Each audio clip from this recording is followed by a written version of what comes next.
first of all, thank you so much to all of you for being here. It's so wonderful to see so many colleagues and friends, and from Wisconsin, from Twitter, from Brown that I know and appreciate, students as well, and mentors. And so I really appreciate having all of you here. Thank you so much as well to Ellie Winter for doing such a lovely job organizing this, and to CSREA for inviting me. It's a real honor to get to share my work with all of you. And I want to mention, in addition to having access copy in the chat for you to be able to follow along if you find that helpful, I will be showing during this talk a few images of racist caricatures, as well as a racist slur, which will appear on the screen, but I'm going to choose not to say it out loud. So I'll be talking for about 30 minutes, and then hopefully having plenty of time to hear from you. And I really will appreciate your feedback and questions on this work. All right. So to get started, today's talk is called Before Hello Kitty, BHK, Asian Cuteness in the American Imagination. So what histories are concealed within the tiny Hello Kitty charm, less than an inch in size, shown on the screen? Kanesaka, or cell phone accessory. This item was sold in Osaka, Japan, as a cute souvenir featuring the popular white cat dressed up as the Billiken, one of Osaka's local mascots. Today, Hello Kitty is perhaps the most recognizable icon of the Japanese culture of kawaii, a term loosely translated as cute, a culture that flourished in post-war Japan as the nation reckoned with its subordination to US military power through embracing the pleasures of the feminine and infantile. Since then, kawaii has been transformed from an aesthetic particular to Japanese schoolgirls to a global phenomenon intrinsic to American conceptions of Japaneseness, often propagated through images that reinforced racist notions concerning the inherent femininity and childlikeness of Asian people. While much has been written about kawaii's contemporary globalization from the perspective of Japan studies, my research in Asian American studies focuses on how kawaii and cuteness are entangled in a trans-specific affective politics of race, gender, sex, disability, and age dating back to the late 19th century. In today's talk, I unpack Hello Kitty's fusion with the Billiken in this tiny charm to illustrate how such seemingly innocent objects carry memories of racial and imperial violence. Long before Hello Kitty's creation in the 1970s, the Billiken represented Asian cuteness in the American imagination when it first appeared in the early 20th century, encapsulating America's longstanding desire for and aversion toward Asian things and people. First, however, to situate this talk in the context of my work more broadly, this research comes from my current book project, tentatively titled Intimacies by Proxy, Soft Toys and Trans-Pacific Archives, which traces the trans-Pacific circulation of children's books and toys across Japan and the United States beginning in the late 19th century. I argue that children's books and toys stitched together a transnational affective economy that mediated racial politics through cute aesthetics and tender feelings. When Commodore Matthew Perry opened Japan to the West through display of military power in 1854, he returned from his exploits carrying Japanese dolls, mementos that portended the ubiquity of Japanese representations in the children's publishing and toy manufacturing industries by the turn of the century. During this time, so-called blue-eyed dolls and sambo dolls inspired the affections of Japanese children, while Japanese dolls appeared in many American children's toy boxes. In this way, despite escalating yellow peril discourse in the United States, the Oriental other was able to enter into some of the most protected spaces of both nation and home, was able to be brought as close as into a young girl's arms. Through what I call intimacies by proxy, children's books and toys attached feelings of affection onto racialized others while functioning to contain the threat of a more vulnerable encounter. This project is thus situated at the intersection of childhood studies and Asian American studies, two interdisciplinary fields that have often been regarded as peripheral or minor, in alignment with the perceived minorness of their subjects. If childhood studies has historically centered on white middle-class American children, Asian American studies, especially in its earlier iterations, has tended to foreground public activism over private affairs and histories of labor over histories of play. In the 1970s, Frank Chin defined the good Asian American political subject as mature, masculine, and heteronormative in defiance of the image of Asian Americans as, quote, lovable for being a race of sissies, living to accommodate the white men. Since that time, feminist and queer Asian American scholars have challenged the misogyny and heterosexism underlying this agenda to demonstrate the significance of the intimate to the operations of both racial domination and resistance. In place of a politics of virility, their work often aims to recuperate the potential of ambiguity, passivity, and pleasure. Yet the significance of childhood for disassembling what it means to be, quote, lovable for being a race of sissies still remains largely unexplored. My research intervenes by investigating how infantilization came to intersect with feminization and queering in the formation of American Orientalism. Although my Japanese objects cannot even begin to encompass the full complexity of the diverse racialized experiences of people across Asia and Asian America, they were integral in constructing fantasies that have settled deep in the American imagination, fantasies that have been wrongly and indiscriminately projected onto many different Asian people. Designed to absorb strong feelings before being discarded, the playthings I gather offer quiet, intimate glimmerings into how Orientalism came to be diffused across the everyday. Tethering attraction to harm, these soft toys, I argue, are not simply transnational objects, but also transitional objects. As they moved across cultural contexts, they functioned as proxies for foreign bodies, traversing the difference between inner and outer worlds in what D.W. Winnicott calls the third space of play. According to Winnicott, transitional objects, dolls, teddy bears, and other soft toys, bear the weight of intense hostility and intense affection as children, quote, love and mutilate a thing that is neither entirely a part of nor entirely separate from themselves. He writes, the object is affectionately cuddled as well as excitedly loved and mutilated. Transitional objects must be soft to withstand the force of these intense impulses, exemplifying how pleasure and pain coincide in the tenderness of childhood feelings. My objects testify not only to the tenderness of childhood, but to the tenderness of trans-Pacific history, recalling early experiences of Asian and American contact in which love and mutilation became intricately entwined. I'm going to pause for a second. If somebody, in case somebody hasn't done this, if you could repaste into the chat the access copy for people who came in late, that would be fantastic. Thank you. So to return to the Billiken now, its fantastical origins illuminate these ambivalences. In 1908, a white American woman named Florence Pretz, who was rumored to, quote, look like a little Japanese, created the figure by channeling a Japanese aesthetic to which she allegedly had special access as, quote, a Japanese in some other life. Amid the period's growing demand for Oriental commodities, the Billiken became an instant sensation. Hailed as a token of good luck and happiness, it found its way everywhere from toy boxes to shop windows to the hoods of automobiles. It took the form of hat pins, watch fobs, and brooches, and even assumed the shape of the so-called Teddy Billiken doll, a teddy bear with a Billiken head.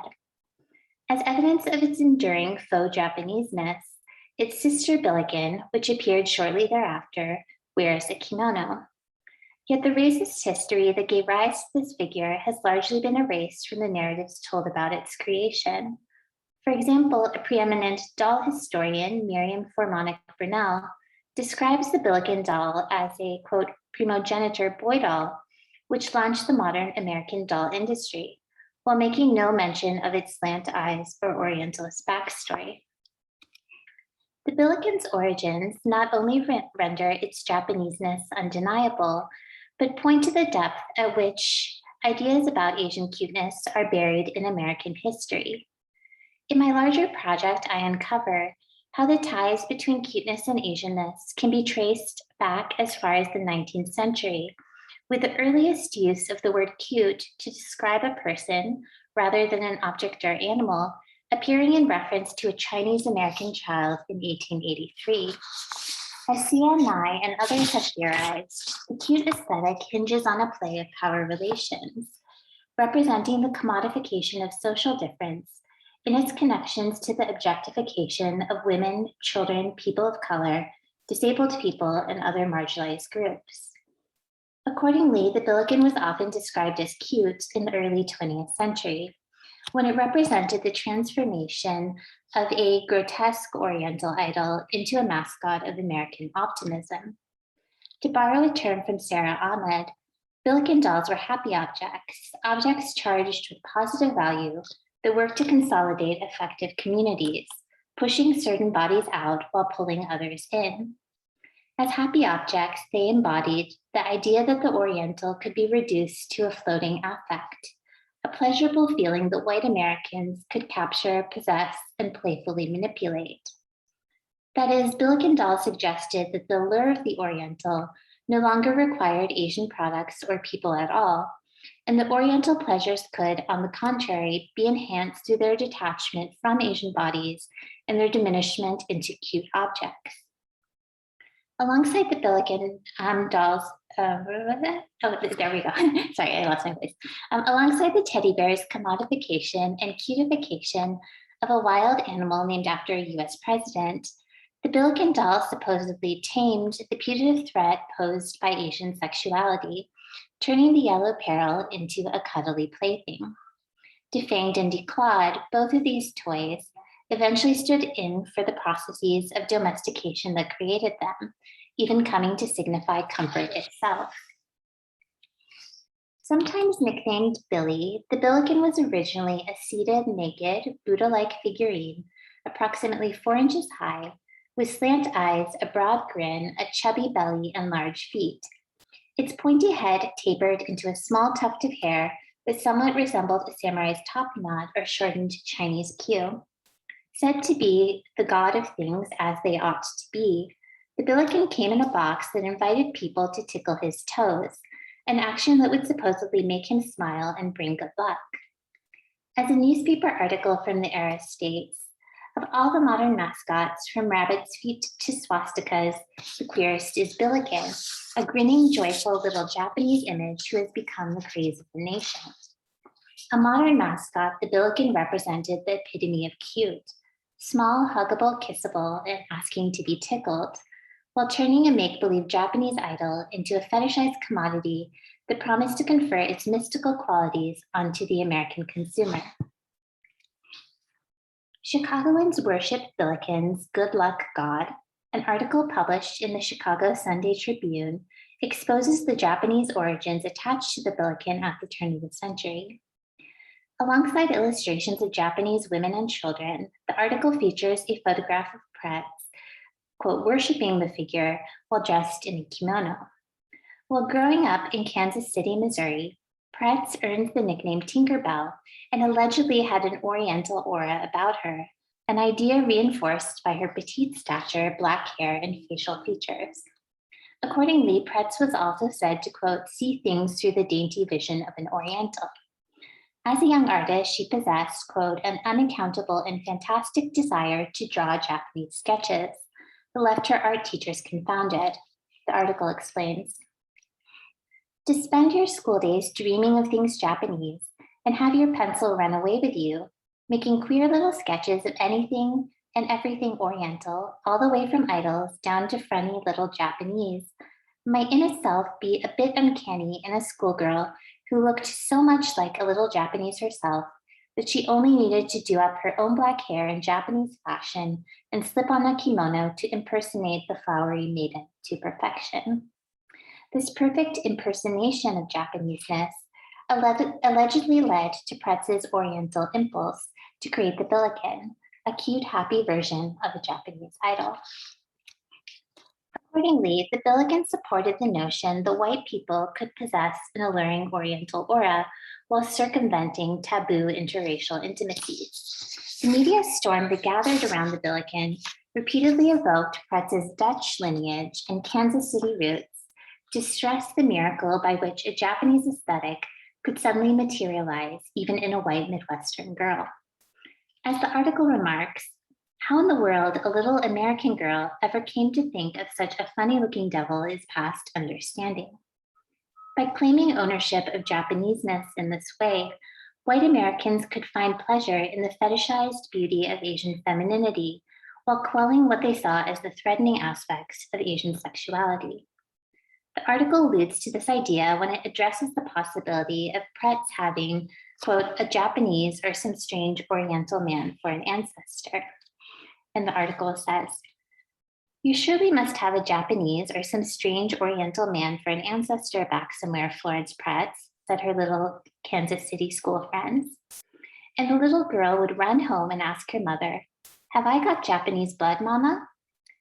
No, dear, indeed you have not. You are pure Holland Dutch on both sides and way back as far as you want to go.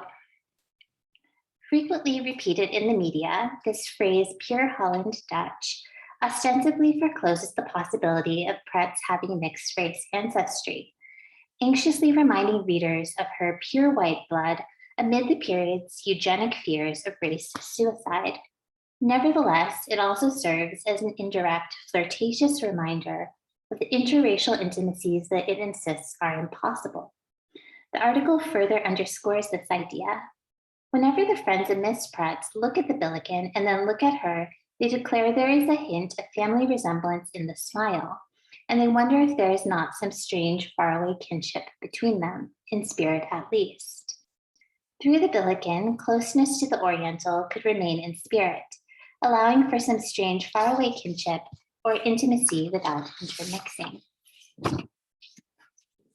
Not surprisingly, the Billiken also inspired campy performances that re-articulated the original act of impersonation that gave birth to the figure.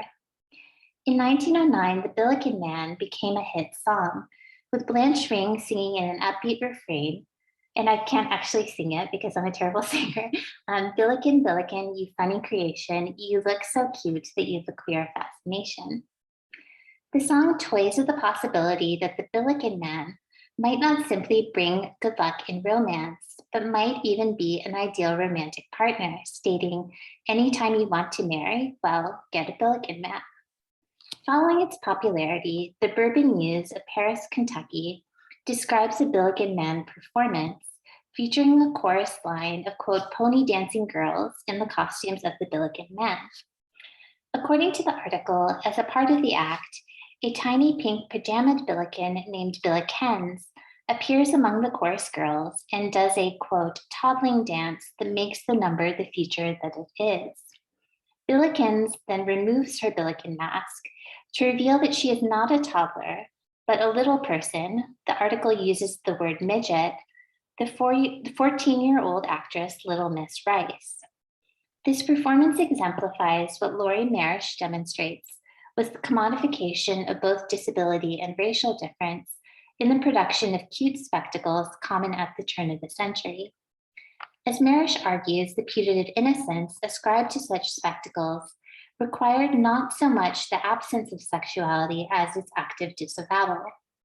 In this case, the sensational reveal through which the child as a racial other exposes herself as an adolescent plays with sexual anxieties and desires concerning age, race, and disability.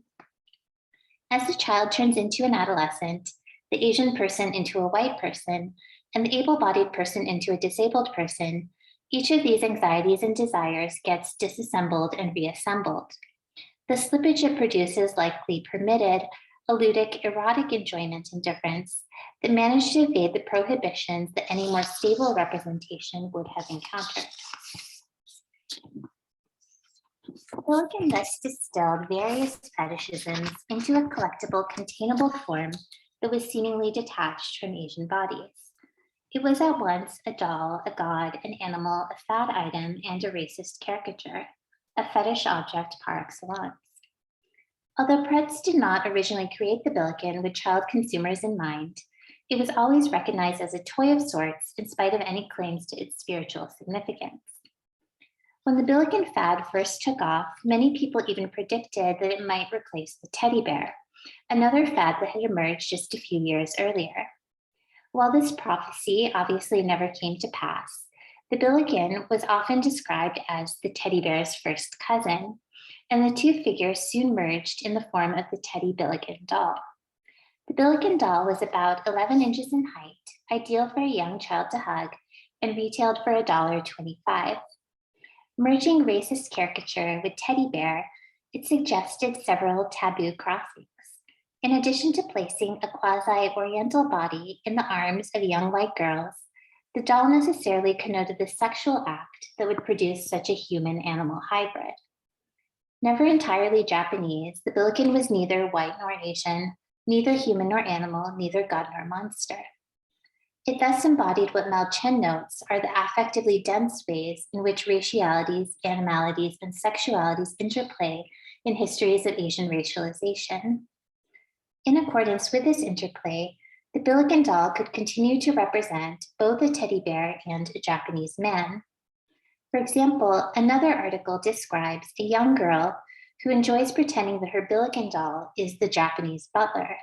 The girl remarks, "Mama has had so much trouble with her butlers that I thought I would not let my dollies be worried with one, but he is so cute and ugly, and it's so fashionable to have a Japanese butler. Well, I must have that Billiken." The girl here imagines the Billiken's domestication in terms of domestic service. But the question of what role the Billiken should perform in the domestic sphere likewise comes to the forefront in a 1911 Singer Sewing Machines advertisement titled "Making Dresses for Dolly." The advertisement depicts a girl using a child-sized sewing machine, while a doll with blonde curls sits on a miniature rocking chair beside her. The Billiken doll sits on the table. Although one might guess that she is making dresses for her white doll, the question of which dolly she is dressing remains ambiguous. In fact, although most people generally take teddy bears and other stuffed animals for granted these days, they proved controversial when they were first mass-produced at the turn of the century, igniting fears of race suicide in a time of widespread eugenic ideologies. Eugenics, a form of racist science, asserted that selective breeding might improve the vigor of the human species while framing people of color, disabled people, and other marginalized groups as genetically inferior. Accordingly, most dolls of this time were white and designed to stimulate motherly instincts in white girls who would someday give birth to and care for white babies. For example, a 1914 advertisement for a white doll, literally called the eugenic baby, remarks that the skin coloring is the rose tint of healthy babyhood and states that, quote, "Your women customers will go wild over the eugenic baby, for he's the first doll perfect in mind and body."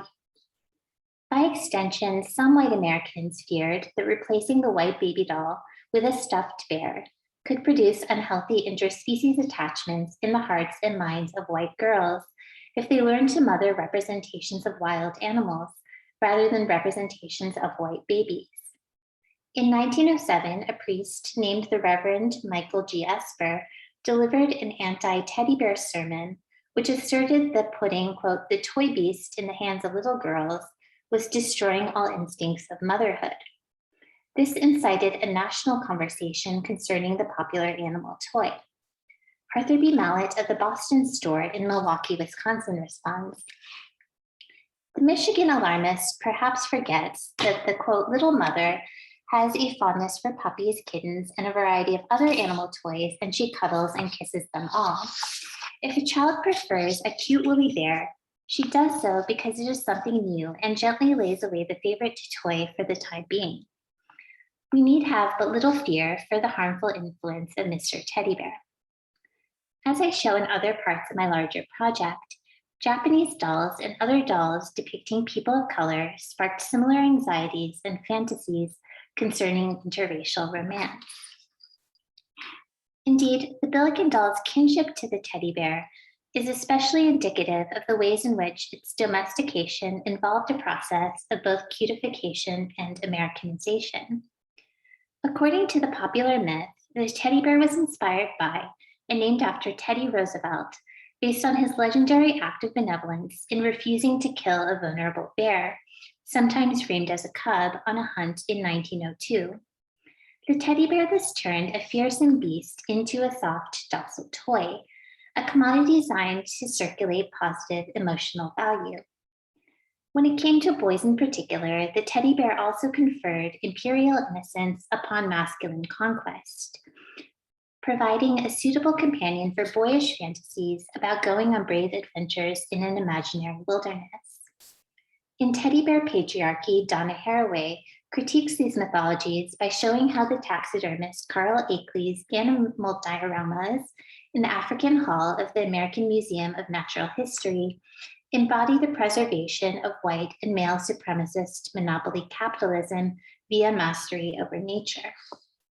Because Akeley gathered his specimens while on the 1909 Smithsonian Roosevelt African expedition, Haraway names this ideology the teddy bear patriarchy. Although Haraway's essay is not about teddy bears in any literal sense, it demonstrates how Roosevelt's eugenicist ideologies were inseparable from the cultural industries that attempted to enshrine them. Whether in the taxidermy museum's suspensions of animal life behind closed glass, or in much cuter and more snuggly types of stuffed animals. Like the African Hall, the teddy bear became a fixture in Roosevelt's imperial mythology, representing white masculinity's mastery over nature to the degree with which its imagined beasts could be tamed and placed in a young girl's bedroom. The Billiken doll's kinship with the teddy bear therefore demonstrates how its domestication of the Oriental was an explicitly political project. Roosevelt's act of benevolence in refusing to kill a vulnerable bear marked not only the white patriarch's mastery over nature, but also the sovereign's power to exert total authority over life and death. The teddy bear thus pointed to the softening of American imperial force into humanitarian grace. Accordingly, as Donna Varga notes, it is fitting that Roosevelt's fabled act of presidential pardon in fact covers up a far less heroic story in which Roosevelt refused to kill a large adult bear that was already unconscious, not out of benevolence, but because to do so would have been seen as unsportsmanlike and could have been used against him by his political opponents. The bear was neither released nor made into a pet, as has sometimes been alleged, but instead killed by another hunter and eaten by the hunting party. Varga writes that this disavowal underlies the teddy bear's fetishistic elevation into a symbol of both American patriotism and universal compassion. Comparably, in light of Roosevelt's promotion of eugenics, his efforts to staunch Asian immigration, and his military and colonial involvements in the Philippines, the Billiken doll embodies the disavowal of racism and imperialism by offering it up in a cute, amusing form. It served not only as a reminder that the Oriental remained subordinated to American power, but also that the Oriental loved America back. So much so, in fact, that its love could be transformed into a universal happy object. Through the Billiken doll, the Oriental stood in for the exchange of happiness itself, a happiness promised to any person who desired it. A 1909 trading postcard titled Delighted satirizes this idea. In a reference to the African expedition, the trading card depicts Roosevelt as a Billiken, with his catchphrase Delighted written across his bare toes. The former US president sits alone on the Cape of Good Hope and waits for his feet to be tickled in a highly unsettling overturning of white male power into vulnerability. The delight of the Oriental fetish object transforms the great white hunter himself. In this way, the Roosevelt Billiken represents a culmination of the figure's initial promise to detach Oriental charm from Asian people and circulate it as pure delight. This promise was likewise realized in the Billiken's numerous strange and scattered afterlives. Following the Billiken's appearance at the 1909 Alaska Yukon Pacific Exposition, elements of the Billiken became absorbed into the art of Native Alaskans. Since that time, the Billiken also continues to be enshrined in Sutenkaku Tower and other monuments across Osaka, where it can still be purchased in the form of kawaii commodities like plushies and cell phone charms. Additionally, in testament to its Missouri origins, it serves as the mascot of St. Louis University. As the university's website states, the SLU Billiken has, quote, gone through quite a few physical changes over the years, and the version of him that appears at SLU sporting events now resembles a futuristic troll. However, a large statue evincing his original form still sits in a place of importance outside the campus sports arena, where visitors continue to rub his belly for good luck. The ongoing silence surrounding the Billiken's caricatured Asian features and mockery of Asian cultures is remarkable, although not altogether surprising, especially given the premise that gave rise to him. Envisioned as a modern mascot, the Billiken continues to suggest that absolutely anyone can act both innocent and oriental. In conclusion, as a half-Japanese, half-white, multiracial Asian American woman, I find in these archives condensed and affectively charged mementos of feelings for which I have sometimes lacked objective correlatives. Growing up in the 1990s, I cherished Hello Kitty and other kawaii characters as symbols of connection to Japan, my mother, and my Asian American friends. Since that time, however, I have watched kawaii culture spread and become absorbed into mainstream white American culture, where it now feeds the fetishistic desires of white Japanophiles and often circles back to my own objectification under a white gaze. In talking to my Gen Z Asian American students of diverse identities and experiences, I similarly encounter a wide range of feelings toward today's kawaii mania, from rejection to embrace. I honor all of these conflicting emotions, and certainly the attachments that I feel may not be shared by those for whom kawaii additionally represents the violences of Japanese empire. Still, I cannot help but maintain a certain tenderness toward not only Hello Kitty, but the Billiken doll and my other objects of critique. Like a white Japanophile, I too love kawaii as a fantasy that crystallizes the culture I only half understand. I simply want to insist on the difference between my love, which is tender, and theirs. Transitional objects remind us that tenderness, in addition to evoking the immature and the vulnerable, represents a site of wounding, as in the tenderness of a bruise. Old forgotten toys like the Billiken doll attest to this unfolding of pleasure and pain, to the trans-Pacific legacies and personal resonances of racism and empire. Even long after we grow up, we continue to need things like this that are cute and soft to feel safe and make sense of the world. Thank you so much.